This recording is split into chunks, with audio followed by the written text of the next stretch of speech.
노다지 썰전. 오늘 저희가 파헤쳐볼 기업은요, 1968년에 설립된 코스모 화학입니다. 국내에서는 유일하게 이산화티타늄을 생산해온 터줏대감 같은 기업인데, 최근에는 2차 전지 소재라는 새로운 옷으로 갈아입으면서 미래를 준비하고 있죠. 네, 준비는 하고 있는데 그 과정이 순탄치만은 않아 보입니다. 2025년 현재 기존 사업과 신사업 모두에서 적자를 내면서 고전하고 있거든요. 그래서 오늘 저희의 논점은 아주 명확합니다. 과연 코스모 화학이 이 어려운 시기를 극복하고 내년 2026년에는 성공적으로 흑자로 돌아서서 시장의 기대처럼 성장 기업으로 발돋움할 수 있을 것인가? 이 질문을 놓고 깊이 있게 이야기를 나눠보겠습니다. 저는 충분히 가능하다고 봅니다. 현재 어려움은 오히려 더 큰 기회를 잡기 위한 의미 있는 성장통에 가깝다고 보이거든요. 이산화티타늄 사업의 체질 개선과 2차 전지 소재 사업의 본격적인 성장을 발판으로 코스모 화학의 밝은 미래를 기대해 볼 만합니다. 글쎄요, 저는 그 성장통이 생각보다 길고 고통스러울 수 있다고 봅니다. 현재 드러난 실적 부진과 또 곳곳에 숨어있는 리스크를 고려하면 긍정적인 전망을 하기에는 아직 넘어야 할 산이 너무 많아 보입니다. 그럼 그 산을 하나씩 살펴보죠. 저는 코스모 화학의 미래에 기대를 거는 가장 큰 이유로 본업인 이산화티타늄 사업의 성공적인 변신을 꼽고 싶습니다. 과거에는 수익성이 낮은 범용제품 비중이 70%에 달했지만 지금은 완전히 달라지고 있습니다. 식품이나 의약품은 물론이고 반도체에 들어가는 초소형 핵심 부품이죠. 바로 MLCC, 즉 적층 세라믹 콘덴서 같은 고부가 가치 특수 제품으로 포트폴리오를 빠르게 바꾸고 있거든요. 그 방향성 자체는 맞다고 봅니다. 하지만 계획과 현실은 다르지 않습니까? 물론이죠. 하지만 이미 구체적인 성과가 나오고 있습니다. 올해부터는 이 특수형 제품 비중을 최대 70%까지 확대할 계획인데, 이렇게 되면 범용 제품과는 비교할 수 없는 높은 이익률을 기대할 수 있게 되는 거죠. 여기에 더해서 안정적인 판매처까지 확보했습니다. 글로벌 1위 기업인 크로노스와 연간 최대 15,000톤 규모의 OEM, 즉 주문자 상표 부착 생산 계약을 맺었거든요. 내년에는 생산량도 올해 17,000톤에서 31,000톤으로 거의 2배 가까이 늘릴 계획이니 생산만 안정화되면 이익이 폭발적으로 늘어날 수 있는 구조를 거의 다 만들어 놓은 셈입니다. 네, 계획만 들어보면 정말 완벽한 그림입니다. 고부가 가치 제품 비중을 70%까지 늘리고 생산량도 2배로 늘린다니 당연히 실적이 좋아질 것처럼 들리죠. 하지만 그 계획이 현실이 되기까지의 과정에 놓인 함정들을 좀 짚어봐야 할 것 같습니다. 당장 올해 3분기 실적만 봐도 이사역부에서 17억 원의 적자를 냈습니다. 말씀하신 그 고부가 특수용 제품 생산으로 전환하는 과정에서 생산에 심각한 차질이 생겼고, 그 결과 90%에 육박하던 공장 가동률이 70% 후반대로 뚝 떨어졌습니다. 그건 신규 공정 전환 과정에서 충분히 발생할 수 있는 초기 문제라고 봐야죠. 초기 문제라고 하기엔 대가가 너무 큽니다. 설상가상으로 고순도 황산 같은 핵심 원료 가격까지 급등하면서 원가 부담은 눈덩이처럼 불어났죠. 더 심각한 건 오늘 12월에는 아예 공정 개선을 위해 공장 가동을 전면 중단, 즉 셧다운을 예정이라는 겁니다. 이렇게 되면 4분기에만 50억에서 60억 원에 달하는 대규모 적자가 추가로 발생할 것으로 예상됩니다. 결국 생산 안정화는 아직 달성되지 않은 희망사항일 뿐이고, 이 과정이 조금이라도 지연된다면 고부가 제품은 축복이 아니라 오히려 더 큰 재앙이 될 수도 있습니다. 이제 막 걸음마를 뗀 단계라 어려움이 있습니다. 하지만 미래 성장 동력으로서의 잠재력은 확실하다고 봅니다. 코스모 화학은 이미 자체 기술로 니켈 2,500톤, 코발트 800톤, 리튬 1,000톤 규모의 리사이클 공장을 완공해서 가동에 들어갔습니다. 특히 주목할 부분은 코발트인데요. 수익성의 핵심인 코발트 가격이 최근 25불선을 회복했다는 건 아주 중요한 신호입니다. 25불이라는 숫자가 왜 그렇게 중요한가요? 이게 왜 중요하냐면요. 과거 코스모 화학이 이 사업으로 큰 수익을 냈을 때의 손익분기점이 바로 이 가격대였기 때문입니다. 즉 이제부터는 코발트를 팔 때마다 본격적으로 돈을 벌 수 있는 구간에 들어섰다는 의미죠. 이게 바로 내년 흑자 전환의 가장 강력한 동력이 될 겁니다. 이미 에코프로나 태광 같은 국내 주요 기업들과는 안정적인 거래 관계를 맺고 있고요. 해외 업체와도 2026년까지 2,500톤 규모의 장기 계약을 추진 중입니다. 하지만 그 2차 전지 사업의 속을 들여다보면 문제가 더 심각합니다. 올해 3분기에만 34억 원의 영업 적자를 기록했습니다. 특히 코스모화학 2차 전지 사업의 가장 아이러니한 지점은 바로 니켈입니다. 미래 성장을 위해선 분명히 많이 팔아야 하는데 지금 구조로는 팔면 팔수록 손실이 커지는 성장에 덫에 빠져 있는 셈이죠. 이 모순을 어떻게 해결하느냐가 흑자 전환의 핵심 열쇠라고 볼 수 있습니다. 리튬은 아예 수익성이 나지 않아서 생산만 하고 팔지는 못하는 상황이고요. 그건 초기 수율과 가동률 문제입니다. 시간이 지나면 해결될 부분이라고 봅니다. 과연 그럴까요? 이 사업은 외부 환경 변화에도 너무나 취약합니다. 일례로 미국의 오비바 법안, 그러니까 중국산 배터리 부품이나 소재 사용을 규제하는 법안 같은 예측 불가능한 정책 변수 하나 때문에 중국 관련 원료 공급이 막히면서 3분기 가동률이 목표치였던 70에서 80%에 한참 못 미치는 56%에 그쳤습니다. 말씀하신 코발트 가격 역시 변동성이 매우 크고 최근에는 광산업체들이 공급 가격을 크게 높여서 과거만큼의 수익을 내기도 어려워진 상황입니다. 경쟁사들이 공격적으로 증설 투자를 하는 상황에서 코스모화학은 아직 구체적인 추가 투자나 자금 조달 계획조차 불투명하다는 점도 큰 불안 요소입니다. 자, 그럼 본격적으로 핵심 쟁점을 하나씩 토론해 보죠. 첫 번째, 이산화 티타늄 사업의 변신은 과연 성공적인 도약일까요? 아니면 불확실한 모험일까요? 저는 성공적인 도약이라고 확신합니다. 말씀하신 생산 초기의 문제들은 모든 신규 공정에서 흔히 겪는 성장통입니다.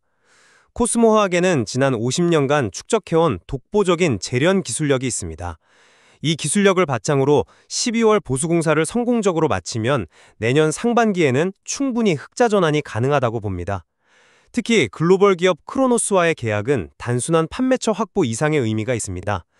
기술 이전은 물론이고 제조 원가 상승분까지 일부 부담해주는 조건이라 리스크를 크게 줄여주는 훌륭한 안전장치 역할을 할 겁니다. 그 50년 기술력이라는 게 오히려 함정이 될 수 있습니다.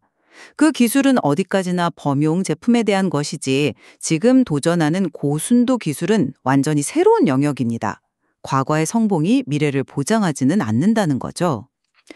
그리고 크로노스라는 특정 기업에 대한 OEM 의존도가 높아지는 것을 과연 긍정적으로만 볼 수 있을까요? 이는 자체적인 시장 개척 능력에 대한 의문을 갖게 합니다. 만약 크로노스와의 관계에 문제가 생기면 어떻게 할 것인가 하는 근본적인 질문이 남는 거죠. 또 원가 구조가 유한 가격 같은 통제 불가능한 외부 요인에 크게 흔들린다는 점도 이 사업의 구조적인 약점입니다. 자체적인 시장 개척 노력이 없는 것은 아닙니다. 최근 대표이사의 인맥을 통해 그동안 뚫기 어려웠던 반도체용 MLCC 국내 고객사와 공급 논의를 시작했습니다. 아시다시피 이 시장은 그동안 일본산 제품이 독점해왔거든요. 여기에 균열을 낸다는 것 자체만으로도 매우 긍정적인 신호이고 이는 분명한 자체 시장 개척 노력의 일환으로 볼 수 있습니다. 논의 중이라는 사실이 실제 계약과 매출로 이어질지는 끝까지 지켜봐야 할 문제입니다. 물론 희망적인 신호일 수는 있지만 그것이 지금 당장 눈덩이처럼 불어나는 적자 구조를 덮을 수는 없습니다. 중요한 것은 지금 돈을 벌 수 있느냐, 즉 현재의 적자 구조를 얼마나 빨리 확실하게 개선할 수 있느냐는 겁니다. 그 부분에서는 여전히 큰 물음표가 찍혀 있습니다. 잠깐 한 발짝 물러서서 생각해 보죠. 지금 이 회사는 50년 된 사업의 체질 개선과 2차 전지라는 새로운 미래 사업, 이 두 개의 거대한 전선에서 동시에 싸우고 있습니다. 과연 이 두 가지 어려운 과제를 동시에 해결할 만큼의 역량과 자본이 충분할까요? 저는 그 부분이 가장 근본적인 의문입니다. 그 부분은 두 번째 쟁점과도 연결되는군요. 2차 전지 소재 사업이 코스모화학의 성장 엔진이 될 수 있는가? 저는 그렇다고 답하겠습니다. 말씀하신 니켈 사업의 적자 구조는 분명히 풀어야 할 숙제입니다. 하지만 그건 초기 수율 문제와 가동률이 아직 정상 궤도에 오르지 못해 발생하는 일시적인 비용 증가 때문입니다. 회사는 이 부분을 명확히 인지하고 있고요. 가동률이 80%를 넘어서는 내년 2분기부터는 니켈 사업부도 흑자로 돌아설 것으로 보고 있습니다. 하지만 그 가동률 상승이 회사의 희망대로 될지는 아무도 모르는 것 아닙니까? OBPA 법안 사태에서 봤듯이 지정학적 리스크나 정책 변화 같은 예측 불가능한 변수가 언제든 발생해서 공장 가동을 멈추게 할 수 있습니다. 바로 그런 불확실성 속에서 코스모화학의 진정한 경쟁력이 드러난다고 봅니다. 이 회사의 핵심 경쟁력은 단순히 폐배터리를 재활용하는 데 그치지 않습니다. 폐배터리에서 나오는 블랙 파우더뿐만 아니라 배터리 공정에서 발생하는 스크랩, 심지어 광석까지 다양한 형태의 원료를 모두 처리할 수 있는 독보적인 재련 기술력을 가지고 있다는 점이 진짜 강점입니다. 어떤 원료가 들어와도 대응이 가능하다는 거죠. 그리고 가장 큰 강점은 그룹사 시너지, 이른바 수직 계열화입니다. 아, 그 수직 계열화라는 게 구체적으로 어떤 장점이 있는 건가요? 쉽게 말해 코스모 화학이 폐배터리에서 니켈, 코발트 같은 원료를 뽑아내면 바로 옆에 있는 계열사 코스모 신소재가 그걸 받아서 양극재라는 배터리 핵심 부품을 만드는 겁니다. 원료 조달부터 핵심 부품 생산까지 그룹 안에서 한 번에 해결하니 외부 변수에도 훨씬 안정적이고 비용도 아낄 수 있다는 강력한 장점이 있습니다. 그 수직 계열화 역시 양날의 검이라고 봅니다. 지금은 시너지 효과를 기대하지만 만약 그룹의 핵심인 코스모 신소재의 실적이 나빠지기라도 하면 그 부담이 고스란히 코스모 화학으로 전가되어 동반부실에 빠질 수 있는 위험도 분명히 존재합니다. 그리고 앞서 지적했듯이 회사의 수익성 전체가 변동성 큰 코발트 가격 하나에 좌우되는 구조는 너무나 위험합니다.